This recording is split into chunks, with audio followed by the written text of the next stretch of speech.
Salam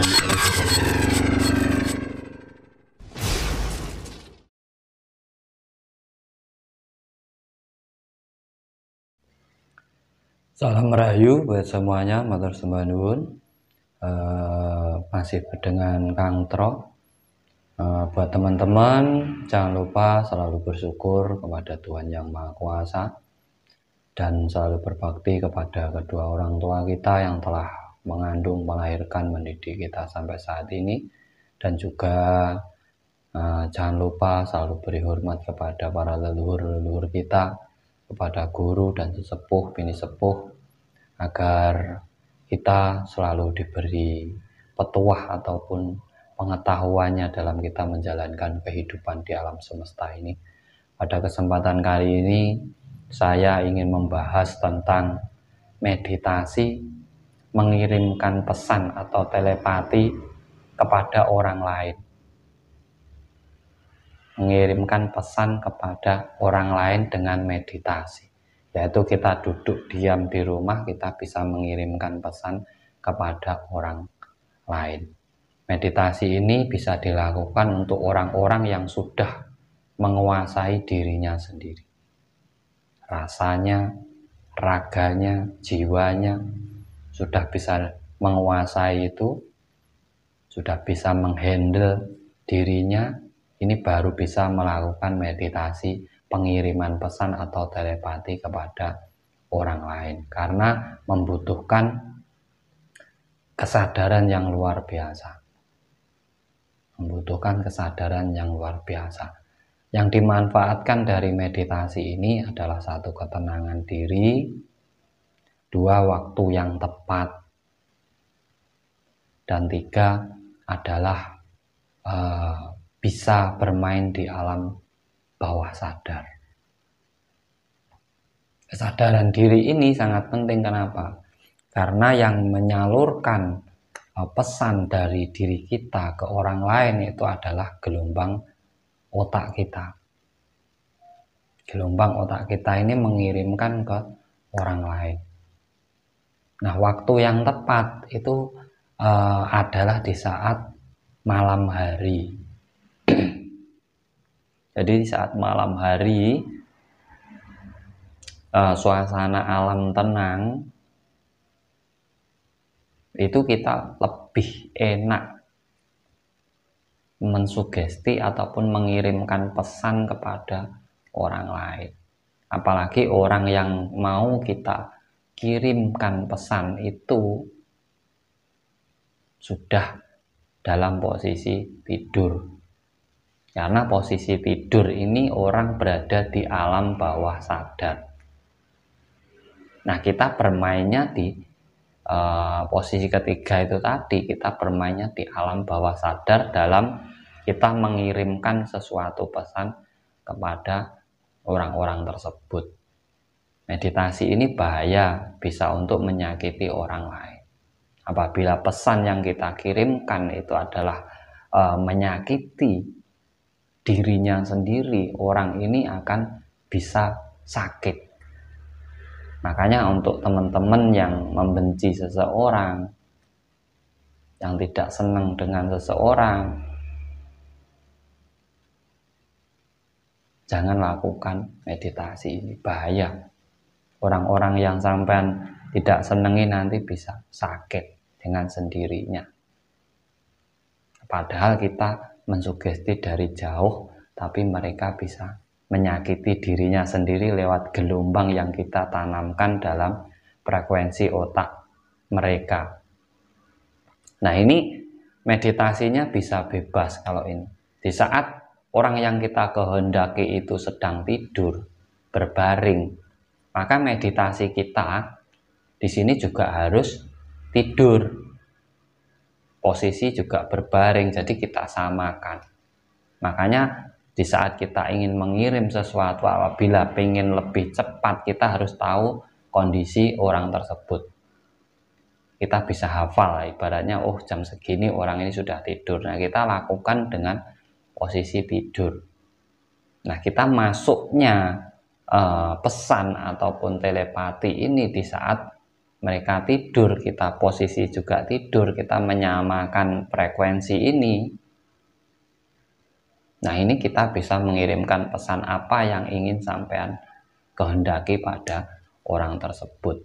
Dengan apa? Dengan kita memahami rasa. Dari rasa, dari alam bawah sadar, ini kita kirimkan dari rasa kita ke pikiran kita.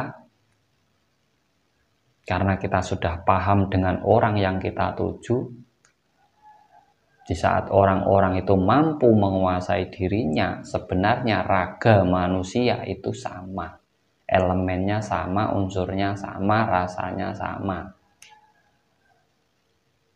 Nah, kita menjadi orang yang kita tuju tersebut. Kita adalah dia, dia adalah kita. Nah, di saat ini kita tinggal memprogram apa yang ada dalam diri kita. Ibarat ingin memanggil, ingin menghendaki orang tersebut datang kepada kita. Kalau untuk pedagang, ingin orang-orang membeli dagangannya biar laris, gitu. Itu juga bisa. Untuk yang mempunyai toko, ingin orang-orang itu tertarik dengan dagangan yang ada di toko panjenengan semua, itu juga bisa. Nah, ini yang takutnya untuk orang-orang yang membenci orang. Anda bisa memprogram otak diri sampean yang sampean di saat sampean bisa menjadi orang tersebut, bisa orang itu menyakiti sistem sarafnya sendiri. Ini sebenarnya bisa masuknya merogo sukmo. Rogo sukmo, sukmo itu rasa. Jadi antara jiwa, raga, dan sukma di sini bermain. Jiwa dari pola pemikiran kita, raga kita ini, sukma adalah rasa. Nah, ini bersatu. 3 unsur ini bersatu, antara jiwa, raga, dan sukma ini bersatu. Nah, inilah yang akan bisa menyatukan kita dengan yang lainnya. Nah, di situ tinggal kita mengirimkan pesan apa, doa apa. Apabila doa kita baik, itu juga akan memberi kebaikan pada orang tersebut. Tapi di saat kita membenci, itu kita bisa menyakiti orang tersebut. Ini bisa dibilang juga santet sugesti. Santet sugesti itu seperti itu.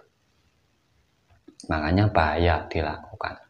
Tapi tata caranya seperti itu, kita harus sama, menyamakan keadaan. Ini sangat bagus dilakukan di malam hari. Tetapi untuk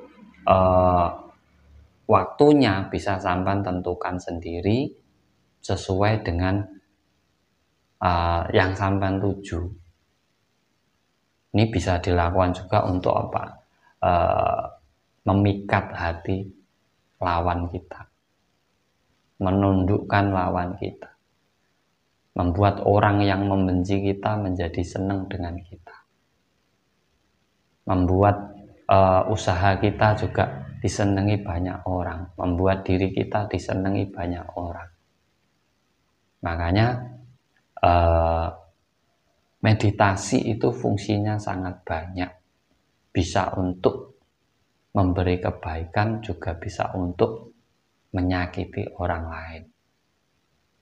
Kesadaran diri panjenenganlah yang menentukan apa yang harus Anda lakukan di saat meditasi. Kalau bisa ya jangan untuk menyakiti. Apabila mereka menyalahi kita, kita hanya duduk diam dan semoga hatinya terbuka, pikirannya terbuka, agar apa? Tidak menyakiti orang lain lagi. Nah, ini sebenarnya meditasi mengirimkan pesan baik dan buruk itu tergantung kepada diri panjenengan. Dan meditasi ini biasanya bisa sukses dilakukan hanya untuk orang-orang yang sudah bisa menguasai dirinya sendiri, mengenali jati dirinya sendiri, bisa menghandle antara jiwa, raga, dan sukma itu sendiri.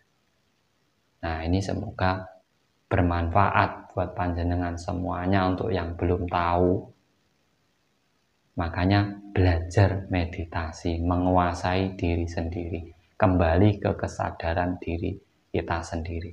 Di saat kita bisa menyadari diri kita, kita bisa bermain di alam bawah sadar tanpa kita terbelenggu oleh halusinasi diri kita. Nah, ini semoga ada manfaatnya dan bisa bermanfaat buat teman-teman semuanya. Meditasi yang kita lakukan agar apa yang kita lakukan setiap hari ini ada manfaatnya untuk orang lain, karena sebaik-baik orang itu yang bisa memberi manfaat kepada yang lainnya. Dari saya, apabila ada kurang lebihnya, saya mohon maaf yang sebesar-besarnya. Salam rahayu, rahayu, rahayu sagung dumadi.